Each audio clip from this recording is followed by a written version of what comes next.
Eu estou aqui só para ser verdadeiramente útil. Eu estou aqui para representar aquele que me enviou.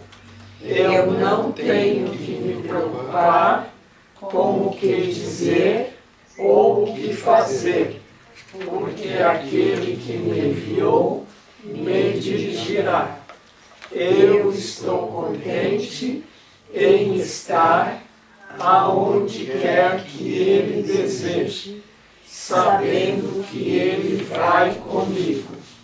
Eu serei curada na medida em que eu permitir que Ele me ensine a curar. Tem uma história, quando ela tinha 12 anos, ela esteve em Lourdes, na França, com os pais dela. E ela viu toda aquela movimentação, aquela peregrinação, aquela gente toda lá, né? E ela não entendia muito aquilo, né? Que as pessoas faziam aquelas peregrinações e acreditavam tanto que Nossa Senhora fez uma aparição. Mas aí eles estavam num hotel e de madrugada ela saiu no quarto, assim, tinha uma varandinha, uma sacadinha, ela saiu na varanda, olhou para cima e pediu para Deus que se aquilo tudo era verdade, que Deus desse um sinal. E naquele momento houve uma chuva de estrelas. E ela não se continha de emoção e nem dormiu mais, esperando que os pais acordassem para contar, né? Que Deus tinha lhe dado essa confirmação. Aí os pais disseram, ah não, isso é chuva de meteoro, isso foi uma coincidência. E contou para outros adultos, os adultos também disseram, isso é chuva de meteoro, coisa de criança, né? Então, portanto, se vocês tiverem alguma situação desse tipo, não falem para os adultos, falem para as crianças. Elas acreditam. Os adultos vão desmerecer. Tá? Vão dizer que isso não tem nada a ver. Tá? E tem uma outra passagem dela, que ela diz que teve uma visão. E nessa visão havia uma arca.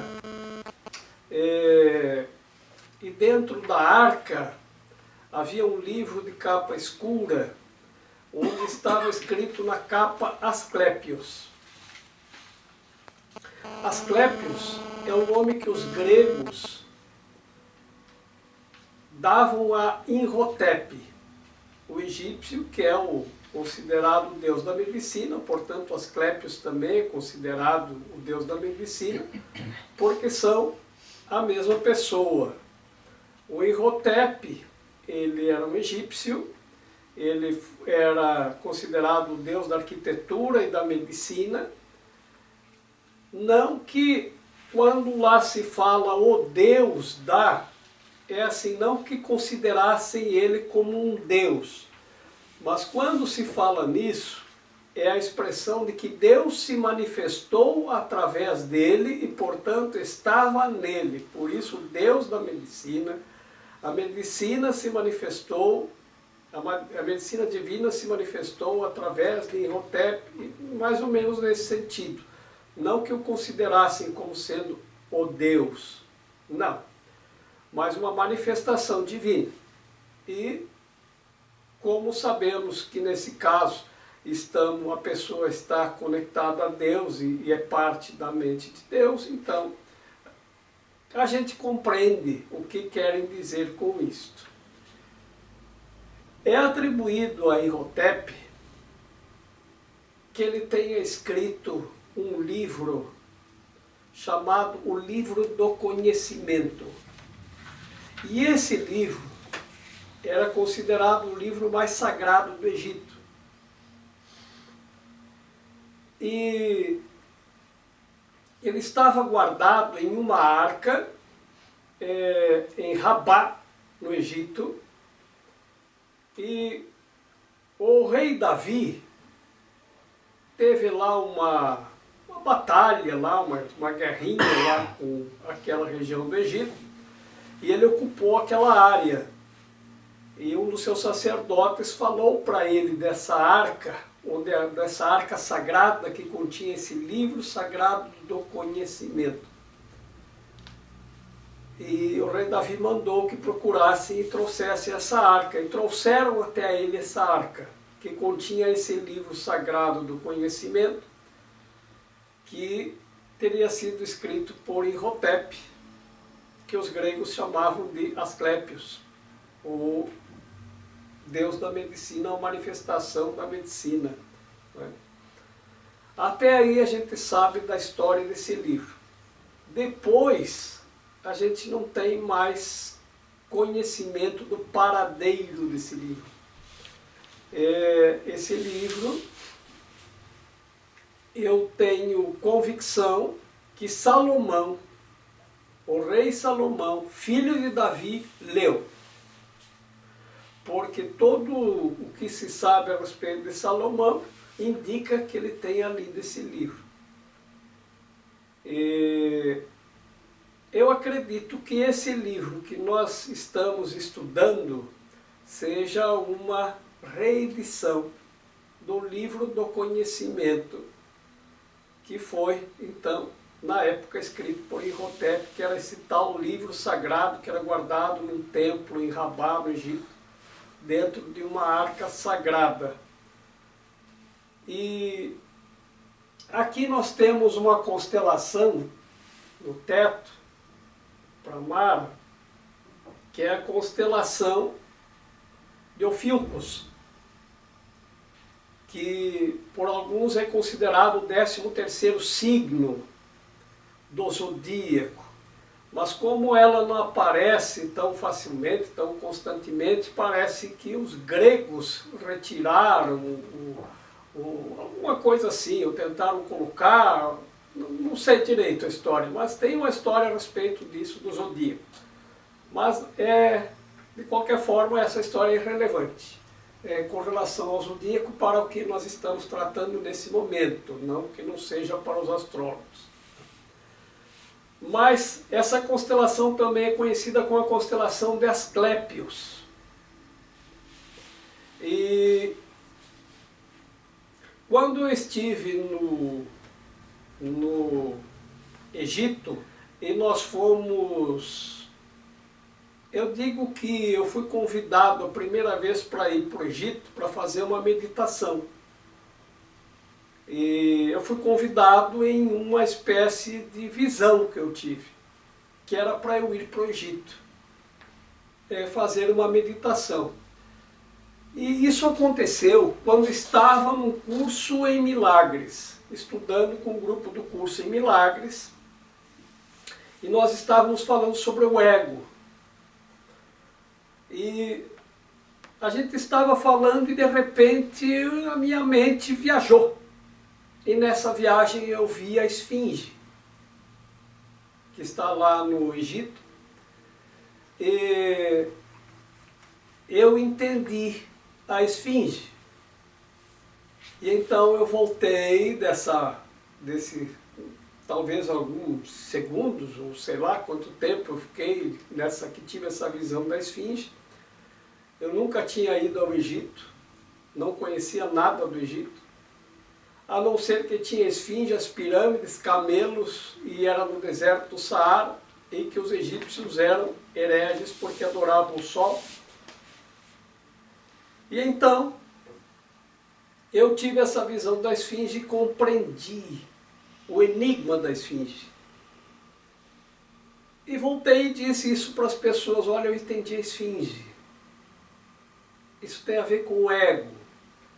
E quando eu falei isso, as pessoas não entenderam e eu não consegui explicar direito, mas eu sabia, mas eu não conseguia trazer isso para baixo como eu tinha entendido. Naquele momento, não.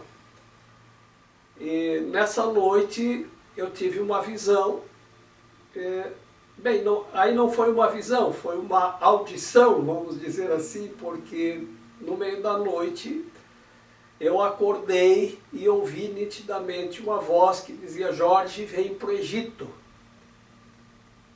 E na outra reunião, na outra semana, eu falei isso para as pessoas: recebi um convite para ir para o Egito. E aí as pessoas que estavam aí brincaram, né? Disseram: quem te convidou? Eu nem sei. E a gente brincou muito com isso, né? E passou. Eu não ia para o Egito.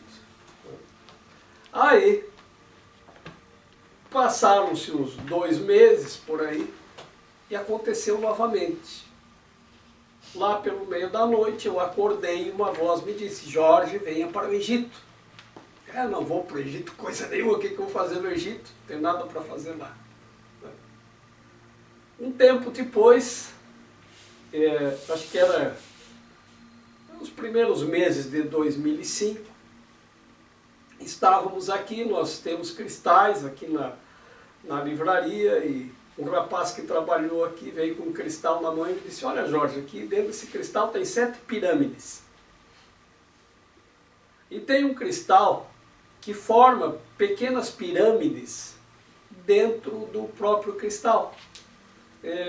Às vezes tem 1, 2, 3, 4, sei lá, mas você olha para o cristal que é translúcido, transparente, e ali dentro você vê formado pirâmidezinhas. Os mineiros chamam de cristal baraca, que é o barraca, que é aquelas barraquinhas que formam um triângulozinho, que dizem que tem uma barraquinha e uma barraca.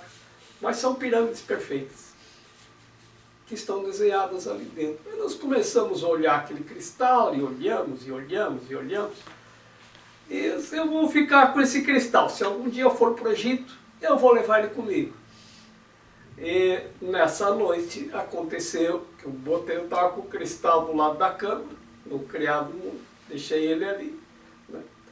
E à noite eu acordei e aí a voz disse: Jorge, esteja no Egito, dia 7 do mês 7, às 7 horas e 7 minutos deste ano, que 2005 é igual a 2 mais 5, que é igual a 7. Todo 7. Aí isso agora já é uma intimação. Não é mais um convite. E aí fomos. E a meditação era na frente da esfinge. Então, no ano seguinte, nós fomos até o Monte Sinai, com a intenção de subir o Monte Sinai. Mas quando aqui eu fui comprar a passagem e comentei com a pessoa da agência que a gente pretendia ir até o Monte Sinai, ela me disse: o senhor não vai, seu Jorge. Eu disse: porque não é muito perigoso, lá o senhor não vai. Eu disse: mas por quê? Você já foi lá? Não, mas meu filho foi. É perigosíssimo, tem pessoas que não resistem, porque é muito perigoso, porque é muito íngreme, porque é muito frio, porque não sei o quê. E é uma caminhada muito longa e muito difícil, e é de noite, o senhor não vai, porque é muito perigoso. Tá bom. Aí chegamos lá, como estávamos num grupo de pessoas, acho que estávamos em 8 ou 10, não lembro bem. Aí tinha pessoas que queriam ir, a Raquel queria ir, né? E estávamos em Sharm el-Sheikh, que fica a 2 horas do mosteiro de Santa Catarina de Alexandria, que é um dos mosteiros mais antigos do mundo, que aliás é que deu origem ao nome do estado de Santa Catarina, onde estamos aqui, né? É em homenagem a Santa Catarina de Alexandria, que fundou esse mosteiro em torno da sarça ardente, relatada na Bíblia por Moisés, que está lá até hoje. É a única planta daquela região. E está viva até hoje. Dizem que é a própria que está lá. E o mosteiro foi construído em torno dela. Nós temos uma foto dessa sarça ardente, que em cima da foto, na foto apareceu uma bola de luz. é significativo, mas não dá para contar para adultos, que eles vão dizer que é um reflexo do não sei o que, então a gente conta para as crianças, elas acreditam. E aí, pegamos um guia e o guia disse, o senhor não vai, seu Jorge. Ele percebeu que eu tenho uma dificuldade visual, ele disse, não, o senhor não vai. Eu disse, por quê? É muito perigoso. Eu disse, qual o perigo que tem lá? Não, é perigoso, é perigoso, é perigoso, é perigoso, é tudo de pedra, tem um caminho muito complicado que vai serpenteando em torno do Monte Sinai até lá em cima, e esse caminho vai serpenteando e depois tem um lugar que são degraus, e não sei quantos degraus até lá em cima, todos esculpidos na pedra, da própria montanha, que é de pedra, né? E de um lado é montanha e do outro é o precipício, e tem pedras soltas e os degraus são irregulares, e se se sobe de madrugada, o senhor não vai. Aí ele disse, tá bom, eu não vou. E aí a Raquel disse, não, Jorge, vamos fazer o seguinte, você vai conosco até lá, e se você achar que não dá, que for difícil, eu fico contigo lá, aos pés da montanha, e a gente fica lá. A Raquel abdicava de subir. E eu disse, está bem, então vamos.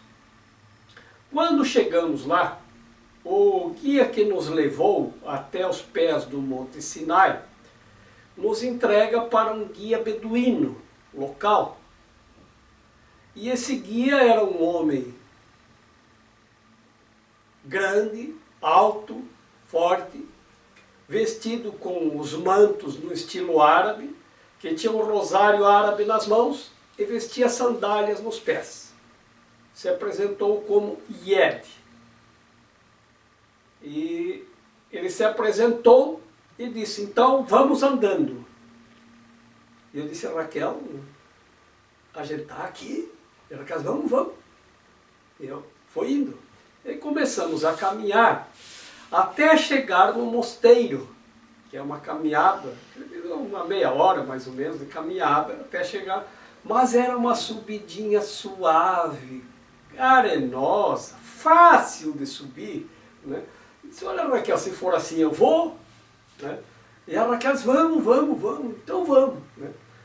Mas quando chegamos lá, o Yed me pegou pelo braço e disse, você vem comigo. Ele era muito grande, não havia como discutir com ele, né? E ele pegou e me levou até onde tinha os camelos. Conversou em árabe lá com o dono dos camelos, porque tem uma parte que se pode subir a camelos, que é uma subida íngreme, mas se vai com camelos, e depois tem as escadas. Aí é caminhando nas escadas, subindo degraus. Bom, e ele me botou em cima de um camelo e disse, vá! Fez assim com a mão, vá! Aí o cara do camelo começou a caminhada. O dono do camelo vai puxando o camelo pelas rédeas na frente e a gente fica em cima do camelo, se segurando na sela, porque o camelo é bem alto. E aí a Raquel disse, mas aonde ele vai? E o Yed, eu só ouvi o Yed dizer para ele, o Jorge vai a camelo. E nós, não, vocês vão a pé comigo. A Raquel, não, eu vou com o Jorge. Não, tu não vai. Tu vai com o grupo. E não deixou ali. Ela perguntou, mas o Jorge vai estar bem? Ele disse, eu não sei, pergunte para lá. Como é que eu vou saber se ele vai estar bem? Allah sabe, eu não sei de nada, eu nada sei. E aí, fez a voltar e fazer a caminhada a pé. Tem lugares que tem duas trilhas, uma onde vão as pessoas e uma onde vão os camelos nessa subida. E aí, eu não tinha o que fazer. Comigo subiram talvez mais umas 3 ou 4 pessoas no mesmo grupo de camelos, que foram a camelo, mas era um silêncio total. Ouvia-se o som das patas do camelo tocar no chão e de vez em quando uma pedra rolando para baixo. O camelo pisava numa pedra solta e aquilo ia precipício abaixo. Porque o camelo ele vai andando na beirinha do precipício, que é onde ele seguia. Ele deve enxergar bem de noite, né? Senão a pisada errada Foi-se. Mas o camelo vai com muita segurança, bem pela beirinha. E aí, eu acho que era já umas 2 ou 3 da manhã, e estava muito silêncio, e eu me lembrei de Moisés. E que Moisés tinha conversado com Deus naquela montanha, o Monte Sinai. Né? E eu disse, mas será que conversou mesmo? E aí eu olhei para cima e pedi um sinal. Eu disse, Deus, se tu conversou com Moisés aqui nessa montanha, conversa comigo também. E imediatamente os camelos pararam. O dono do camelo mandou o camelo sentar, que ele senta, faz o camelo sentar, e mandou eu descer do camelo. Será que fiz uma coisa errada? Eu não sabia o que estava acontecendo. E aí, mas eu estava naquela, né? Fala comigo também. E aí uma pessoa se aproximou de mim e disse, com uma voz bem soante, não te preocupes, eu estou contigo desde o início e estarei contigo até o final. Aquilo foi muito forte. Eu pedi para Deus dar um sinal, falar comigo. Eu não sabia o que dizer. Assim, tive uma emoção muito forte, né? E aí eu olhei para a pessoa assim, meio desajeitado, sem saber o que dizer, e perguntei, né? E quem é você? Né? E ele disse, o meu nome é Jesus. Eu digo, ai, podia ser Manuel, podia ser Mohamed, podia ser mais Jesus, com esse nome, né? Aí só me restou perguntar, e de onde vens, Jesus? Né? E ele disse, da Espanha, de Málaga. Ah, bom, então tá. Aí ele me disse, não se preocupe, eu estou contigo desde lá do início, da subida até lá em cima. Pode ficar tranquilo que está tudo certo. Eu disse, está bem. Mas aí eles pararam os camelos para apertar as selas, porque a subida ali, a partir daquele ponto, ficava muito íngreme, né? Para a segurança. Subimos nos camelos e continuamos. Aí o resto desse caminho eu fui meio que flutuando em cima do camelo, né? A sensação que eu tinha era de flutuação. E quando chegamos lá no final do trecho que se vai de camelo, onde começam as escadas, tinha um lugarzinho lá onde tem uma cafeteriazinha lá que os árabes montam para vender café, um quiosquezinho, né? Aí descemos, fui tomar um café, Jesus disse que ia subir as escadas e se despediu de mim. E eu disse, está bem. E eu fiquei lá, não demorou muito a aparecer. Jorge, você está aqui? Estou. Aí, vamos, você vai subir, né? Eu disse, eu não vou. Não, você vai, porque vai, porque vai. Eu disse, não, não vou. Não vou subir. Por quê? Porque é perigoso, eu vou causar problema, eu vou atrasar, porque a escada é estreita, é irregular, tem pedra solta, eu vou atrasar as pessoas que estão subindo, não vou ficar aqui. Disse, Jorge, vamos até ali no primeiro degrau, tu sobe um degrau, se tu achar muito difícil, tu não vai, eu até fico aqui contigo, se tu quiser. Eu disse, não, não vou nem nesse degrau, não me convença, não vou. Não, vamos ali, vamos ali, vamos ali. Tá bom, Raquel, o primeiro degrau. Eu vou botar o pé no primeiro degrau para subir e boto ele para descer e volto e fico aqui na cafeteria. Tu pode subir se quiser, ou pode ficar comigo, mas se está liberado para subir eu te espero. Quando eu botei o pé no primeiro degrau, chegou o Yeti. Ele empurrou a Raquel para o lado assim e disse, sai, eu levo o Jorge para cima.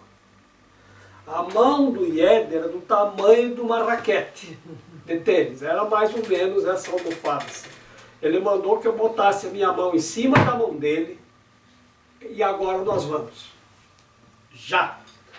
E ele foi me levando na mão. Ele levantava a mão dele e eu levantava. Ele era tão forte que ele fazia assim e ele me levantava com a mão. E me levou até lá em cima. E chegando lá, ele me levou no ponto mais alto do Monte Sinai e disse, você vai ficar aqui, sentado aqui. Abaixo era um precipíciozão, e eu sentado lá bem em cima. E ele me levou na mão de volta até lá embaixo.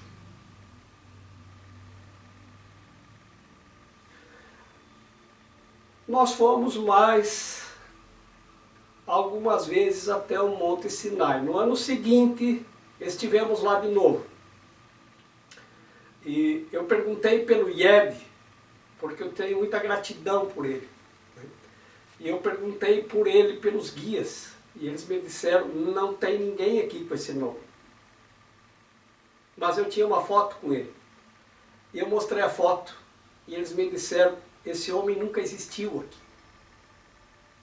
Eu trabalho aqui há 8 anos. O outro guia que estava lá dizia, eu trabalho há não sei quantos anos. Nunca vi essa pessoa. Não tem essa pessoa aqui. Eu disse, mas não é possível, está aqui a foto. Não, aqui não tem. Não existe Ied aqui.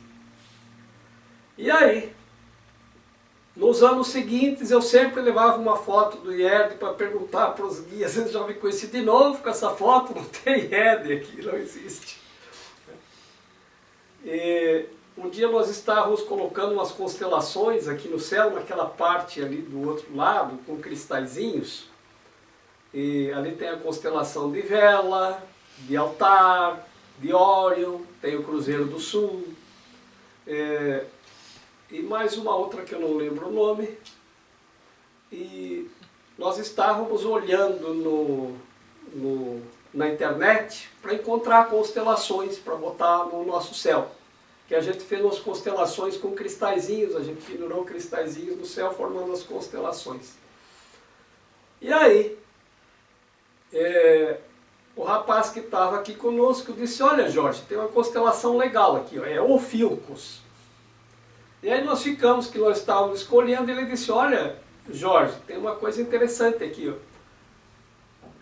Ó. Ophiuchus é a constelação de Asclépios, que tem a ver com Imhotep, né?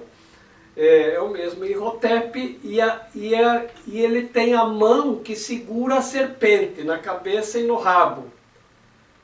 Que o serpente também é o símbolo da medicina, mas ela não está naquele enrolado, ele segura, prende assim, né, com a mão. Né? Então a constelação aparece mais ou menos nesse sentido. E a estrela da mão chama Ied. Ied é a estrela da mão. E aí eu deixei esse espaço aqui reservado para posteriormente colocar essa constelação de Ophiuchus. Ele disse, um dia eu vou colocar, um dia eu vou colocar.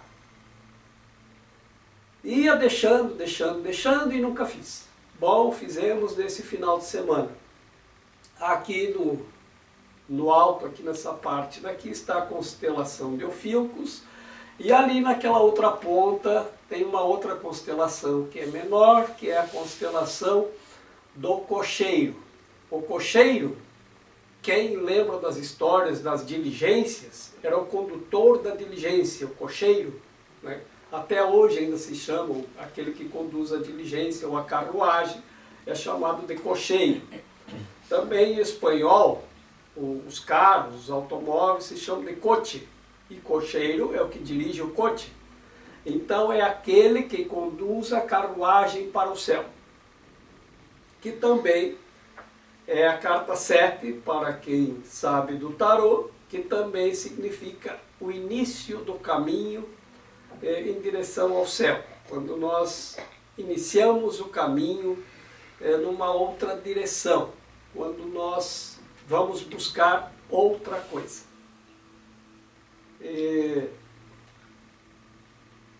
Então, para finalizar, quando descemos o Monte Sinai, naquele dia, no café da manhã encontrei com Jesus e fui até ele e disse: eu preciso conversar contigo. Eu tenho uma coisa para te contar. E aí eu contei essa história para ele. E ele me disse: sabe, Jorge, eu sou muito tímido, eu não falo, dificilmente eu falo com outras pessoas. E mesmo assim, aquilo que foi dito, não fui eu que disse. Aquilo foi dito através de mim. E ele disse que também teve uma forte emoção, porque ele sentiu que aquele estou contigo desde o início, estarei até o final, não te preocupes, não veio dele, mas através dele. Então era essa história que eu queria contar para vocês a respeito dessa constelação, que está colocada aqui desse lado e por quê.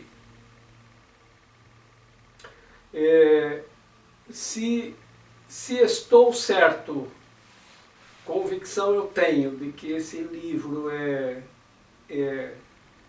vou dizer, uma reedição do livro do conhecimento e do livro que teve visão, que era o livro de Asclépios.